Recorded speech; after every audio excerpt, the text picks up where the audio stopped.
सभी रिलीजन में एक सुप्रीम पावर होती है, तो इस्लाम के अंदर भी यही कॉन्सेप्ट है।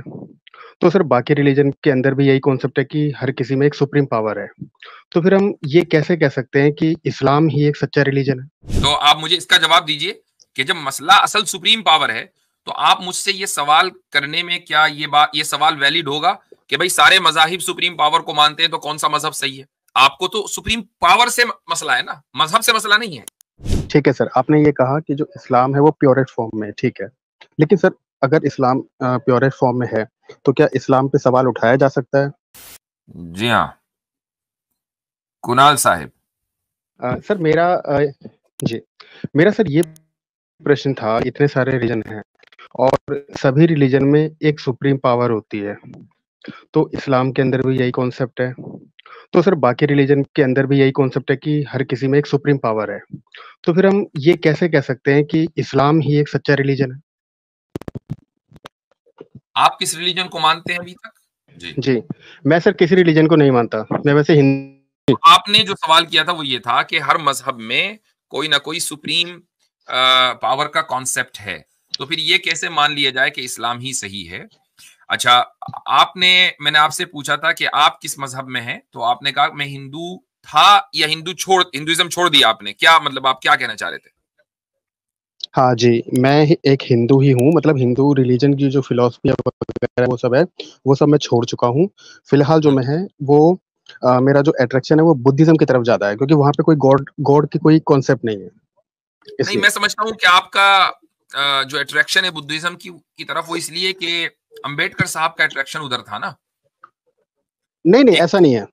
ऐसा नहीं है, ऐसा नहीं है, अच्छा। क्योंकि उसके उसके अंदर जो है ना कोई सुप्रीम पावर की कॉन्सेप्ट नहीं है। अच्छा, तो अब अगर बात यह है कि उसमें सुप्रीम पावर की कॉन्सेप्ट नहीं है, तो फिर किसी रिलीजन में जाना ही क्यों? आप बस एथीस्ट बने रहे, मतलब क्यों आपको बुद्धिज्म में जाना है? यानी असल मसला फिर सुप्रीम पावर हुआ ना कि कोई रिलीजन। हुँ, बिल्कुल, बिल्कुल।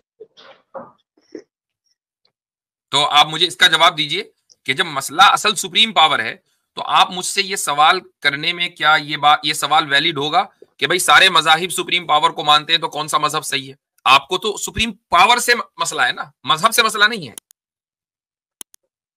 हाँ जी, बिल्कुल सही कह रहे हैं आप। तो आपको बात यह करनी चाहिए कि क्या सुप्रीम पावर है?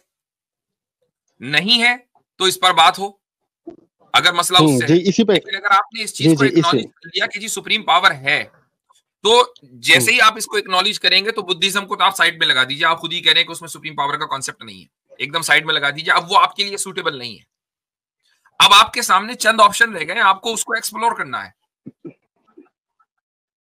जी, तो अगर आप इस तरह सोच रहे हैं, तो ठीक है, हम आगे बढ़े। लेकिन अगर आप इस तरह नहीं जी, सोच जी। रहे, आप ये कह रहे कि नहीं जी, मैं तो सुप्रीम पावर से ही मसला है मुझे, मैं तो बुद्धिज्म में जाऊंगा, तो फिर मैं इस्लाम या हिंदुइज्म या क्रिश्चियनिटी पर बात करके क्या करूं? नहीं सर, मेरा जो इश्यू था वो था सुप्रीम पावर के ऊपर ही, क्योंकि हर एक रिलीजन ने अपने-अपने नए नाम दे रखे हैं, बाकी चीज़ एक ही है। आप समझ रहे ठीक हैं? है, आप सुप्रीम पावर को तस्लीम कर रहे हैं या नहीं कर रहे? ये मेरा क्वेश्चन है। नहीं सर, मैं इसको मतलब एक्नॉलेज नहीं करता कि दुनिया में कोई भी सुप्रीम पावर होती है, क्योंकि अगर ओके, होती तो किसी न किसी रिलीजन को मिल चुकी होती अब तक।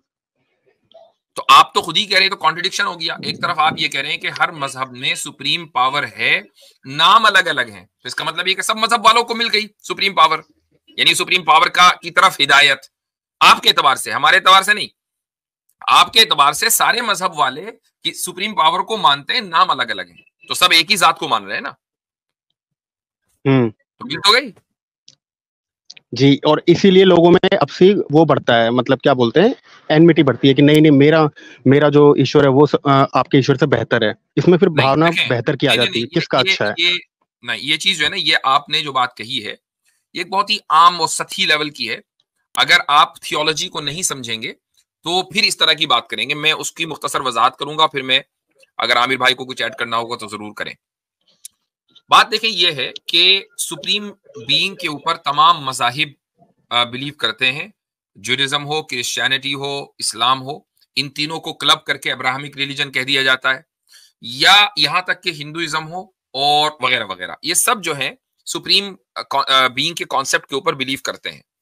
होता यहां पर यह है कि देखना यह कि किसके यहां ये कॉन्सेप्ट प्योरेस्ट फॉर्म में पाया जाता है। नाम आप कुछ भी कह लें, आप उसको ईश्वर कह लें, परमेश्वर कह लें, गॉड कह लें, अल्लाह कह लें, लेकिन वो नाम दें कि जो उसके शाया निशान हो, बिफिटिंग टू हिज मैजेस्टी।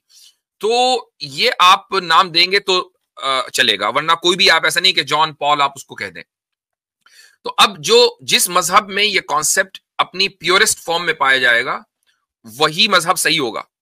आप उठाकर ऊपर से नीचे तक जितने भी मजहब इस्लाम को साइड में रखकर देख लें कि किसी मजहब में सुप्रीम पावर को यह कह दिया जाता है कि उसके अवतार आते हैं, यानी वो खुद जन्म ले लेता है। किसी मजहब में कह दिया जाता है कि वो उतर के सूली पे लटक जाता है, मर जाता है। किसी मजहब में कह दिया जाता है कि वो जो सुप्रीम बीइंग है वो ऐसा ही है जैसा कि इंसान, उसके हाथ पांव पैर यहां तक कि वो हरकतें भी इंसानी कर रहा है, उसके अंदर जज्बात भी इंसानी है।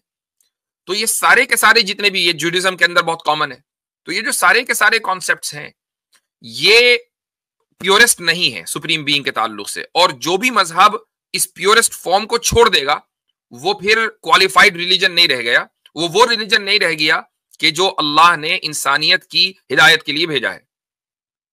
ओवर टाइम क्या होता है कि कॉन्सेप्ट्स के अंदर बिगाड़ आ जाता है, ठीक है। तो इसीलिए अलग अलग मौके पर अंबिया आए, वरना इस्लाम का जो ये प्योरेस्ट कॉन्सेप्ट है यही सबसे पहले इंसान हजरत आदम को दिया गया था, हजरत नूह तक, हजरत शीस, उसके बाद हजरत नूह, फिर आगे चलकर बहुत सारे अंबिया आए, हजरत इब्राहिम, मूसा, ईसा और आखिर में रसूल अकरम सल्लल्लाहु अलैहि वसल्लम। तो ये जो अलग अलग अंबिया आए हैं वो इसलिए आए हैं कि ये कॉन्सेप्ट प्योरेस्ट का जो तौहीद का जो कॉन्सेप्ट है वो दिया गया, उसके अंदर तब्दीली आ गई, लोगों ने खुद अपनी तरफ से ऐड करना शुरू कर दिया, नए नबी की जरूरत हुई। अब जो कुरान करीम नाजिल हुआ, इस कुरान करीम ने किसी नए नबी की जरूरत को खत्म कर दिया। प्योरेस्ट फॉर्म में तौहीद जो है वो मौजूद है, और जिस मजहब के पास प्योरेस्ट फॉर्म में तौहीद होगी वही मजहब क्वालिफाइड होगा। जी ओके, ठीक है सर। आपने ये कहा कि जो इस्लाम है वो प्योरेस्ट फॉर्म में, ठीक है, लेकिन सर अगर इस्लाम प्योरेस्ट फॉर्म में है तो क्या इस्लाम पे सवाल उठाया जा सकता है? जैसे इश्निंदा कानून है उसके हिसाब से आप सवाल नहीं उठा सकते इस्लाम पे, नहीं, लेकिन आप आपसे ये हिंदुइज्म किसने पे कह दिया कि हाँ। आप खुद सवाल उठा रहे हैं? आप इस्लाम के किसी भी कानून के ऊपर सवाल उठाइए। सवाल उठाने का क्या मतलब है कि कोई चीज आपको समझ में नहीं आ रही है आप सवाल करें। भाई कुरान तो खुद ही कह रहा है कि फसलू अहल जिक्र, कुरान में कहा है कि जो लोग इल्म वाले हैं, अल्लाह वाले हैं, उनसे सवाल करो। तो कुरान तो खुद सवाल उठाने की बात कर रहा है। कुरान खुद ये कह रहा है लअल्लहुम यतफक्करून लअल्लहुम याकिलून, जगह जगह कि भाई अपनी अकल इस्तेमाल करो। पता नहीं क्यों गौर फिक्र नहीं करते। ये जो लअल्लहुम यंजुरून लअल्लहुम यतफक्करून है, इसका मतलब क्या है कि भाई ये क्यों नहीं गौर फिक्र कर रहे हैं? आखिर क्या वजह है कि खुदा कह रहा है कि मैंने तुम्हें अकल दी, तुम अकल क्यों नहीं इस्तेमाल करते? आप अकल इस्तेमाल करेंगे तो सवाल उठाएंगे। जी गो अहेड। जी मैं भाई से, कुणाल भाई से बात करना चाह रहा हूँ। कुणाल भाई कैसे हैं? ठीक है जी, बढ़िया। जी जी कुणाल भाई, आपने एक बात रखी कि सुप्रीम बीइंग जो है ना वो सब रिलीजन मानते हैं, और फिर आपने कहा कि बुद्धिज्म नहीं मानता, और उसके बाद जब मुफ्ती साहब ने कहा कि चलो सारे मानते हैं, इसका मतलब है उनको मिल गया, तो आपने कहा इसीलिए उनमें एनिमिटी है, ठीक है ना, एक दूसरे से दुश्मनी है, क्रोध है, ऐसे ही है? जी जी ऐसे ही है। हाँ ऐसे ही है। Islam according to the popular narrative Hindustan में कब आया? ये तो आप क्या नाम है, जो एक स्थाई अगर आप कहें तो बाबर के आने के बाद से 1526। 1526 यानी करीबन 600 साल पहले, राउंड अबाउट। बिल्कुल ठीक है। उससे पहले जो बौद्ध और हिंदू लड़ रहे थे वो किसकी वजह से लड़ रहे थे? इनमें तो आपस में वही था ना, क्योंकि बुद्धिज्म तो ईश्वर मानता नहीं और हिंदुइज्म मानता है, और जो बुद्धिज्म की शाखा है महायान, हिंदू और वहीं से हिंदुइज्म निकला है।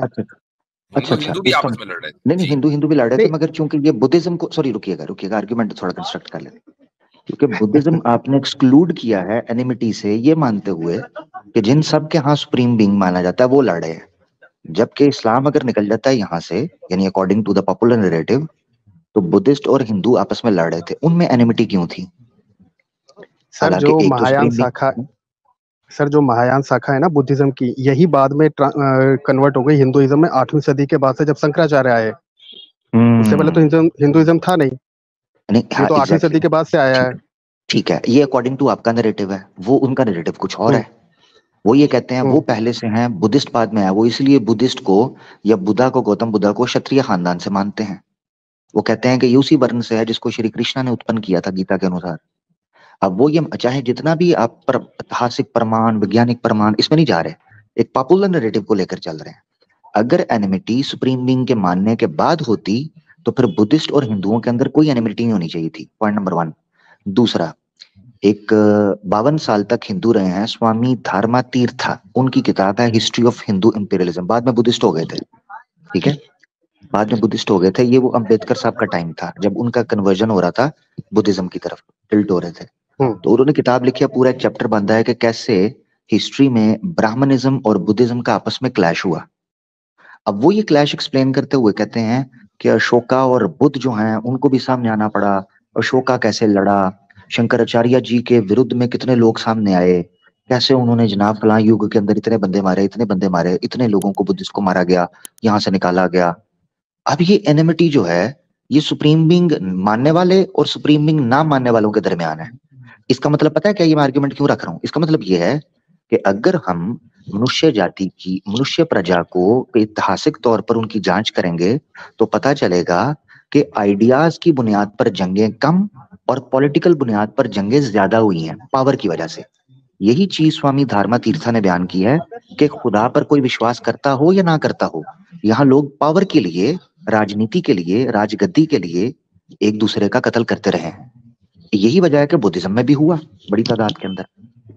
तो ये एक पॉइंट है जिसको समझना चाहिए कि सुप्रीम बीइंग के होने की वजह से एनिमिटी। अब दूसरा पॉइंट ले लेते हैं, एनिमिटी की वजह कैटेगोरिकल डिनाई के ऊपर तो हो सकती है।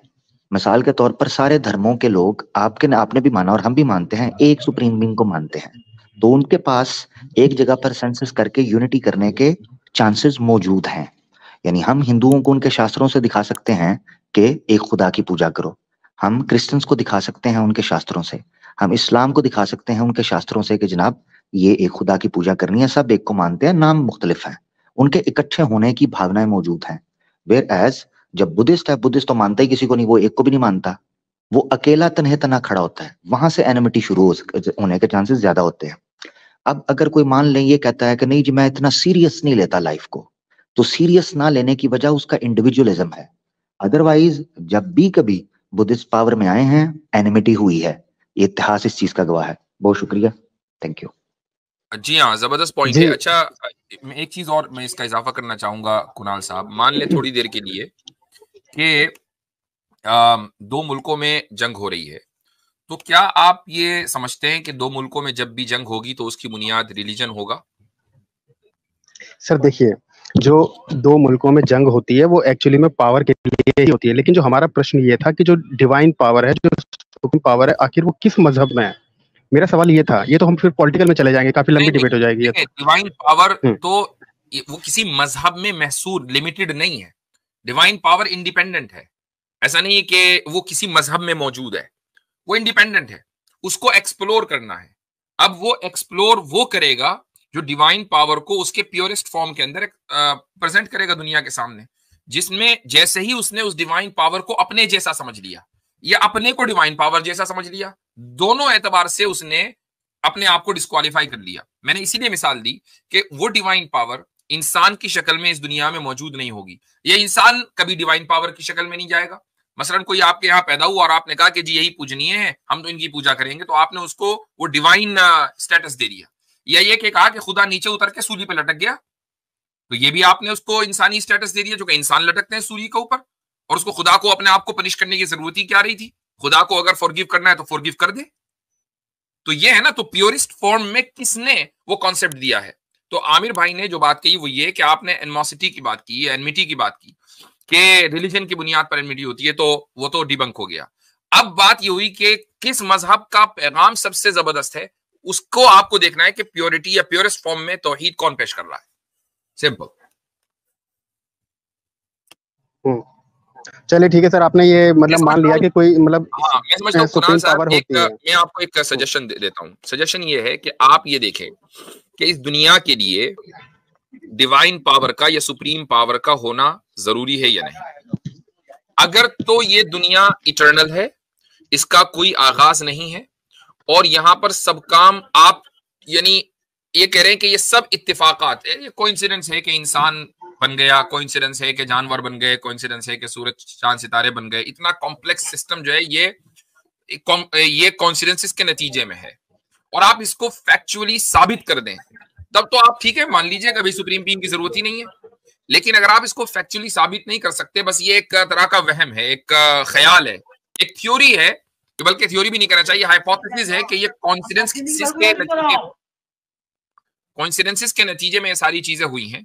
अगर ये सिर्फ हाइपोथेसिस या किसी का वहम और ख्याल हो, तो फिर आपको ये मानना पड़ेगा कि ये चीजें खुद ब खुद वजूद में नहीं आई हैं, इनका कोई ना कोई पैदा करने वाला है। ये जो आपने कहा ना कि जी सुप्रीम बीइंग नहीं होना चाहिए, पहले इस पर गौर कीजिए और इस पर बात कीजिए इंशाअल्लाह।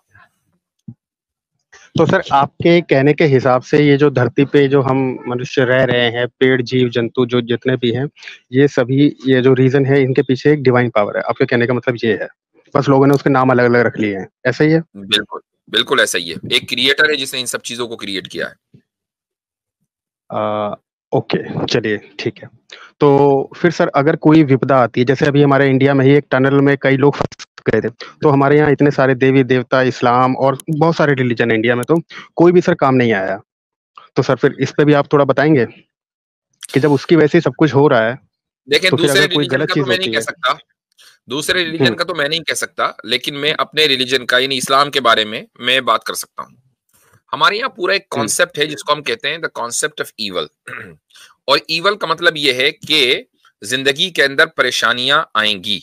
अगर कहीं परेशानी आई, टनल वाली बात बाय द वे पहले भी हो चुकी है उत्तराखंड में, और इस वीडियो में यानी हमारी स्ट्रीम में एक साहब आए थे और टनल बिल्कुल एग्जैक्ट वही बात की थी जो आपने की है। तो दुनिया में प्रॉब्लम्स आएंगी, परेशानियां आएंगी, ईवल मौजूद है। वो इसलिए मौजूद है ताकि आप उस ईवल को रिकग्नाइज करके खैर को यानी वर्च्यू को अप्रिशिएट कर सकें। इमेजिन करें कि अगर दुनिया में सिर्फ और सिर्फ उजाला होता, अंधेरा न होता, तो उजाले को आप कभी भी अप्रिशिएट न कर पाते। दुनिया में अगर बीमारी न होती तो आप अपनी हेल्थ को कभी भी अप्रिशिएट न कर पाते। बीमारी है तो जब हम हेल्थी होते हैं तो उसको अप्रिशिएट करते हैं, अंधेरा है तो रोशनी को अप्रिशिएट करते हैं, बुराई है तो अच्छाई को अप्रिशिएट किया जाएगा। ये इस दुनिया का कानून है। इस कानून के ऊपर यानी हम खुदा को पहचानते ही इस बात से हैं कि खुदा ने इस दुनिया के अंदर दो चीजें ऑपोजिट रखी हैं और इसके बावजूद ये दुनिया कोलैप्स नहीं हो रही है बल्कि चल रही है। अगर ये वैसे ही खुद ब खुद मान लीजिए, तसव्वुर करें, ये कोइंसिडेंसेस का नतीजा होता कि भाई तो अब इस दुनिया में सिर्फ एक ही तरह के कोइंसिडेंसेस होते हैं ना, बस खैरी खैर होती है, ईवल ईवल होता। ये क्या कि दोनों निजाम मौजूद हैं और दोनों कॉन्ट्रडिक्टरी हैं और दोनों चल रहे हैं और दुनिया आबाद है। तो ये कोई ना कोई ऐसा है कि जो इस निजाम को कायम किए हुए है। ये खुद से अगर चलेगा तो कोलैप्स हो जाएगा। अगर दो ऑपोजिट फोर्सेस टकराएंगी तो एक ना एक गालिब हो जाएगी और दूसरी मगलूब, दूसरी डिफीटेड हो जाएगी। तो सर यही सेम आर्गुमेंट तो ये जीसस वाले भी देते हैं और हमारे हिंदू भाई भी यही देते हैं सर आर्गुमेंट कि कोई ना कोई तो है पीछे दुनिया को चलाने के, सेम यही आर्गुमेंट देते हैं सर वो भी। तो फिर उनका खुदा बेहतर क्यों ना मान यही देते हैं। लेकिन मैंने जैसे अभी कहा कि मैं एक बात को बार बार रिपीट नहीं करना चाह रहा हूं कि आर्गुमेंट देने से कुछ नहीं होता। आप ये तो मान रहे हैं कि कोई ना कोई है, लेकिन वो जो है उसको आपने अपने जैसा मान लिया। भाई ईसाई जो है क्या करते हैं, वो कहते हैं कि जी वो जो है ना, जो जिसने बनाया है वो खुद उतर कर आ गया और सूली पे लटक गया। वो जो हिंदू है वो कहते हैं कि वो जो है वो एक मर्तबा नहीं 10 मर्तबा आया कभी, और आकर कभी वो रासलीला कर रहा, कभी कुछ कर रहा है, कभी कुछ। अभी इमेजिन करें कि वो न सिर्फ ये कि इंसान बनकर आया बल्कि उसने आकर फिर वो हरकतें की कि जो आम इंसान नहीं करता। तो आपका जो concept of oneness of God है या oneness of the supreme being है वो प्योर कहां रहा? अच्छा, मैं इनसे मेरे ख्याल से बड़ी जबरदस्त बात हो गई और उन्होंने शुक्र है इन्होंने टनल की मिसाल दी, वरना कोई बच्चे की मिसाल देता था, कोई कहाँ की मिसाल देता है। तो है तो बात वही है जिसको आपने बड़े जबरदस्त एक्सप्लेन किया। कुणाल भाई, मैं एक चीज पूछना चाहता हूँ, आप ये जो सारा सिस्टम है सुप्रीम बीइंग को हटाते हैं, तो अगर मैं आपकी दृष्टि से इस सृष्टि को देखना चाहूँ, इस नेचर को देखना चाहूँ, तो आप यानी मिसाल के तौर पर यही सेम करूंगा। कुणाल भाई जब आपसे बात हो रही है ना तो जरा सा म्यूट कर दीजिएगा। पीछे ओके सर चल रही है बड़ी गंभीर आपके बैकग्राउंड में। जी हाँ, पीछे कुछ और ही टॉपिक चल रहा है। अच्छा, तो अब ये है कि मैं आपकी दृष्टि से अब देखना चाहता हूँ, यहाँ से जो एक्सप्लेनेशन आ गई, और ये याद रखें कि अगर एक्सप्लेनेशन सिमिलर हो तो यही वो पॉइंट बताती है जो सुप्रीम बीइंग की टीचिंग्स मौजूद हैं। उसका मतलब ये नहीं है हमारा इख्तलाफ दूसरे रिलीजन के साथ उन डिटेल्स के अंदर है जहां वो कॉन्ट्रडिक्ट करते हैं ओरिजिनल फिलॉसफी के साथ। मानो जैसे वो ये कहते हैं कि सुप्रीम बीइंग है, वो अकेला है, फिर उसी को इंसान की शक्ल में लाते हैं, उसी को जीवन मरण के चक्रव्यूह से गुजारते हैं, उसी को दुख और रोग पीड़ा दोष से गुजारते हैं। यहां से हमारा इतराज शुरू होता है। तो इसीलिए बाज टॉपिक्स पर सिमिलर एक्सप्लेनेशंस का होना ये जरूरी नहीं है कि कहा जाए कि जी आपके पास यूनिक क्या है। इस्लाम ने कभी ये नहीं कहा। इस्लाम तो खुद ये कहता है कि दुनिया के हर चप्पे चप्पे के ऊपर लोग पहुंचे और अल्लाह की तरफ से उन्होंने पैगाम पहुंचाया। अच्छा वापस आ जाते हैं, मैं अब आपकी दृष्टि से दुनिया को देखना चाहता हूँ। ये जो टनल के अंदर लोग मरे थे, या जल्जलों में, भूकंप के अंदर या सुनामी के अंदर लोग मरते हैं, आपकी एक्सप्लेनेशन क्या है? मैं थोड़ा सा आपकी दृष्टि से चीजों को देखना चाहता हूँ। कुणाल भाई आप क्या एक्सप्लेन करते हैं? सर देखिए, ये तो सारे नेचुरल फिनोमेनन है, इनके पीछे तो नेचुरल वो होते हैं, कॉज होते हैं। हाँ जबरदस्त। यानी आप ये कहना चाह रहे हैं कि ये वाकयात जो हैं नेचुरली ड्रिवन हैं और फोर्स्ड हैं। नेचुरली ड्रिवन है, क्योंकि अगर ओके, धरती की दूरी सूर्य से थोड़ी आगे पीछे हो जाती तो कुछ नहीं होता। Thank you, very good. तो ये इस नेचर को इस तरीके से जैसे ये है और एक कांस्टेंट वे के अंदर बिहेव कर रही है कि सर्वाइवल भी हो रहा है, डिस्ट्रक्शन भी हो रही है, बट सेम चीजें जिस तरह मुफ्ती साहब ने कहा एग्जिस्टेंस और destruction at the same time parallel चल रही हैं। ये फ्रीक्वेंसी सेट कैसे हुई, इसको थोड़ा सा मैं जानना चाहता हूँ।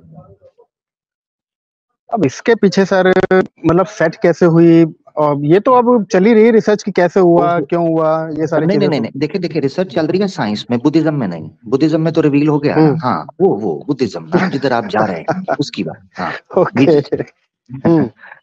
जी जी समझाएं। इसकी मिसाल और दे दूं आसानी से। एक भूकंप हाँ, थोड़ा आता है, मतलब सिंपल एग्जांपल बताएं, सिंपल एग्जांपल थोड़ा। हाँ सिंपल एग्जांपल बताता हूँ। नेचुरल जो चांस होता है ना, वो नेचुरल फिनोमेना से बाहर नहीं निकलना चाहिए। यानी उसकी एक्सप्लेन चांस को साइंस भी ये मानती है कि वो नेचुरल लॉज के अंदर फ्लोट करता है, कभी उससे बाहर नहीं निकलता। इसीलिए उनको फिजिकल कांस्टेंट्स या कॉस्मिक कांस्टेंट्स के तौर पर लिया जाता है फिलोसफी ऑफ साइंस के अंदर। अब मैं सिंपल मिसाल देता हूं आपको। भूकंप आया, ठीक है, अर्थक्वेक आया, बिल्डिंग गिरी, नौजवान जो कि सर्वाइवल नेचुरल फिनोमेना के सामने रखते हुए सर्वाइवल कर सकते थे, वो मर गए। एक बच्चा जो अपना सेल्फ डिफेंस किसी तौर पर भी नहीं कर सकता था, वो बच गया। मुझे इसको एक्सप्लेन करेंगे कैसे? अरे सर, ये तो सर कोई वो नहीं हुआ कि मतलब एक बच्चा बच गया। अब ये थोड़ी कह सकते हैं कि वो आपने जब नेचर को फोर्स किया ना, आपने कहा ना कि चांस जो है वो नेचुरल फिनोमेना के तहत होना चाहिए, उसको ये समझ नहीं रहे, उसको थोड़ा सा एलैबोरेट कर दें। जी यूं समझें। नहीं, आपकी बात में समझ गया कि मतलब कुछ जो लोग थे, अगर वो डेथ को हो गए, लेकिन एक छोटा बच्चा था बेचारा, कुछ कर भी नहीं सकता था, लेकिन वो बच गया। आप इस आधार पे जानना चाह रहे हैं ना मुझसे? एग्जैक्टली, क्योंकि उसकी नेचुरल एक्सप्लेनेशन नहीं हो सकती। मसलन सर्वाइवल है, कोई बचा लेता उसको। भूकंप के नीचे से 7-7 8-8 दिन बाद न्यूज बताती है बच्चे निकलते हैं, वो कैसे? उसकी मुझे चीज चाहिए। ठीक, तो सर इसमें हम ये थोड़ी कह सकते हैं कि मतलब कोई भगवान था तो उसने उसे बचा लिया, ये तो बिल्कुल नहीं कह सकते। मैं नहीं जानना चाह रहा। हाँ, मैंने देखा आप फिर ऑपोजिट जा रहे हैं। मैं आपसे आपकी दृष्टि से इसको देखना चाह रहा हूँ। आप कोई ऐसी एक्सप्लेनेशन दें कि मैं अंडरस्टैंड कर जाऊं कि सुप्रीम बीइंग की जरूरत नहीं है बीच में, वो दें। सर वो बच्चा किसी भी तरह से बच गया होगा, किसी टेबल के नीचे होगा या किसी के भी नीचे होगा। सर किसी के भी नीचे हो सकता है वो। नहीं, टेबल के नीचे। देखिए मेरी बात सुने, जो आप एक्सप्लेनेशन दे रहे हैं ना, जो किस तरीके से बच सकता है, जब उसको निकाला जाता है तो पता चलता है कि वो किस तरह बचा है, क्या नहीं बचा। वो एक वो कहते हैं अनएक्सपेक्टेड चीज है। ऐसा मिरेकल हुआ है कि हमें नहीं पता। उसकी वजह मैं बताता हूँ क्यों। अडल्ट्स नहीं बच पाते।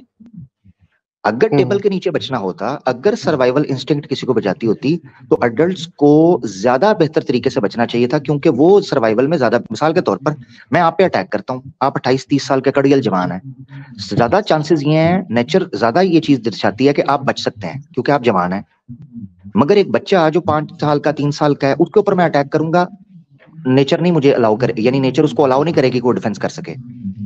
ठीक है, बाय चांस ही वो बच सकता है ना, यही कहना चाह रहे हैं ना आप।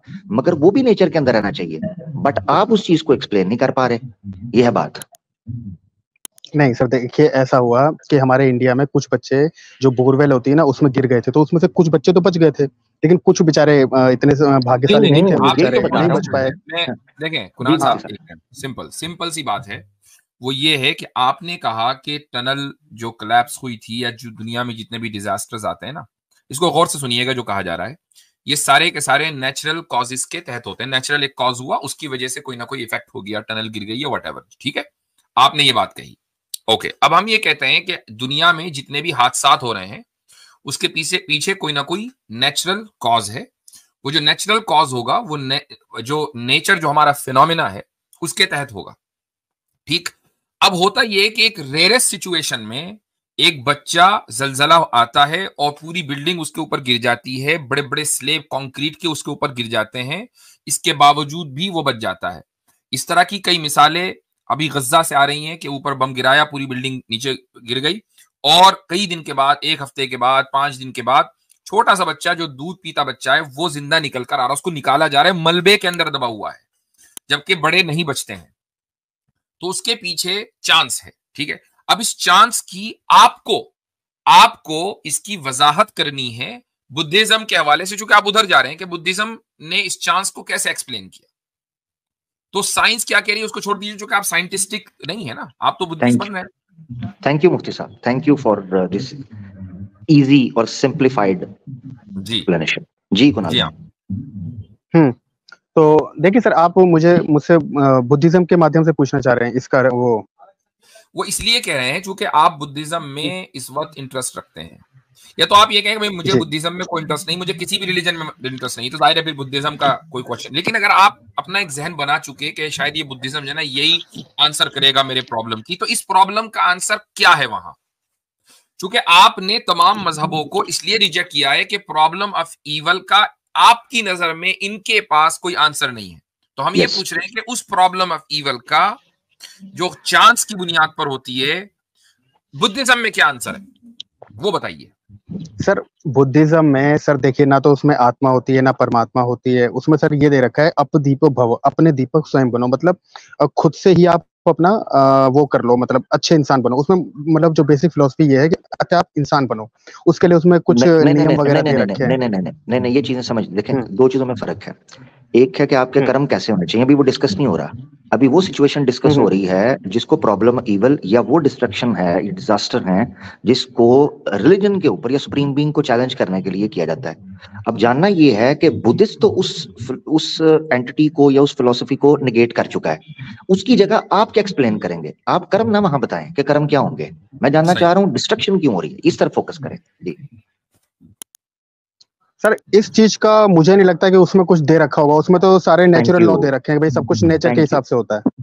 Thank you. ये नेचुरल नहीं है, क्योंकि नेचुरल फिनोमेना जो है वो काम करते हैं उन एक्सपेक्टेशंस के ऊपर जो हमारे सामने फिजिकल फिनोमेना एक्सप्रेस करता है, ठीक है। इसको आप एक मिसाल से यूं समझ लें कि आप अगर आग जलाएंगे और उसके ऊपर कोई बर्तन रखेंगे, उसमें पानी होगा, तो पानी बॉयल होगा ही होगा।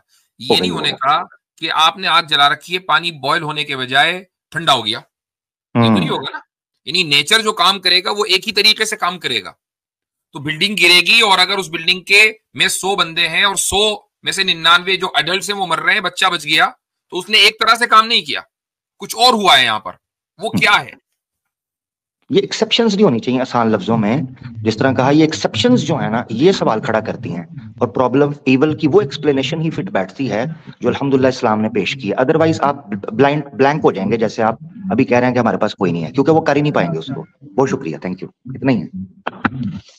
ठीक है मेरे भाई। सर मेरे नहीं, आपकी बात सही है, लेकिन सर आप फिर उसका तो आप बताइए ना, फिर उसका क्या पीछे रीजन है? आप उसका नाम कोई डिवाइन पावर देना चाहते हैं कि उसकी वजह से हो पाता है? ऑब्वियसली बात है कि डिवाइन पावर ने इस दुनिया को जो बनाया है वो कॉज एंड इफेक्ट के सिस्टम पर ऊपर बनाया है।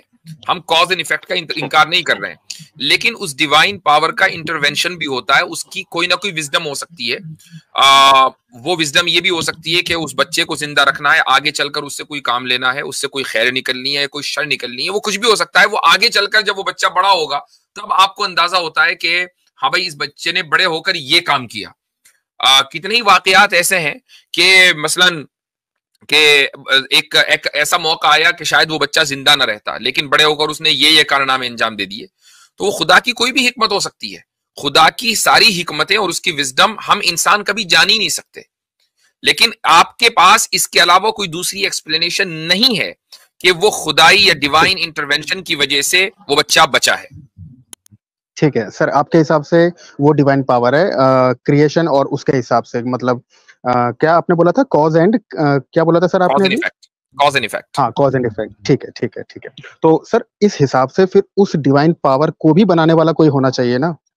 ये कैसे कह दिया आप मानते हैं इस चीज को? मल्टीपल टाइम्स, यानी ये हजरत बेसुधरी हो रही है। हाँ, अब आप देखें कहीं और चले गए।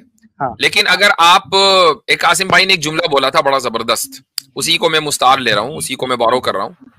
उन्होंने बोला था कि कुछ लोग ये कहते हैं कि if everything is created by God then who created God. यही तो सवाल है ना आपका? जी जी जी जी। हाँ, तो इसका जवाब उन्होंने दिया था, और शायद उन्होंने, आई डोंट नो, लेकिन मेरा मैं उन्हीं के अल्फाज में कह रहा हूं कि if every bread was baked by a baker then who baked the baker. अब मुझे बताएं, who baked the baker? Sir देखिए, मैं आपको ना बहुत ही एक छोटा सा एक वो देता हूँ सर आपको एग्जांपल, कि जो हमारी जो धरती है, पृथ्वी है, इसके ऊपर जितने रेत के कण हैं, उससे कहीं ज्यादा हमारे पूरे ब्रह्मांड में, यूनिवर्स में ग्रह होंगे, नक्षत्र होंगे, तारे होंगे। तो सोचिए सर, इतने ज्यादा जो ग्रह नक्षत्र तारे हैं, उसको बनाने वाला कितना बड़ा होगा वो डिवाइन पावर। जंप हो रही है, जंप हो रही सोचिए है सर, जी जंप हो रही है। अच्छा चलिए सर, ये अच्छा सर इसके ऊपर आप बहुत बार आप जवाब दे चुके हुए हैं कि क्रिएटर का क्रिएटर क्यों नहीं हो सकता, हम उस फिलॉसफी में क्या है, मेरे ख्याल से वो आप देख लें तो कुणाल भाई समझ आ जाएगी। हाँ ठीक है। अब देखिए कुणाल भाई, आपको, आपसे इतनी लंबी गुफ्तगू हुई ना, वो सिर्फ ये कि आपके हम जहन को थोड़ा सा खोलें कि दुनिया में और भी बहुत कुछ है, आप जिस तरफ चल रहे हैं गलत चल रहे हैं, ठीक है? अच्छा ठीक है सर, चलिए काफी अच्छी गुफ्तगू हुई। तलाश में रहें। आई नो कि बहुत लंबी गुफ्तगू, just listen, hear me out, कि अब बहुत लंबी गुफ्तगू नहीं हो सकती क्योंकि और भी लोग हैं। मैं सिर्फ लास्ट में जो कमेंट कर रहा हूं वो ये कि आपको सिर्फ ये बताना मकसद था कि जिस रास्ते पर आप चल रहे हैं उस रास्ते पर आपके मुश्किलात का हल आपको नहीं मिलेगा। थोड़ा सा जहन को खोलें और ये गौर करें कि इस दुनिया में क्या सर्वाइवल या वजूद, सर्वाइवल छोड़ दीजिए, वजूद, एग्जिस्टेंस जो है वो सुप्रीम बीइंग के बगैर पॉसिबल है या नहीं है। इस बारे में गौर करें।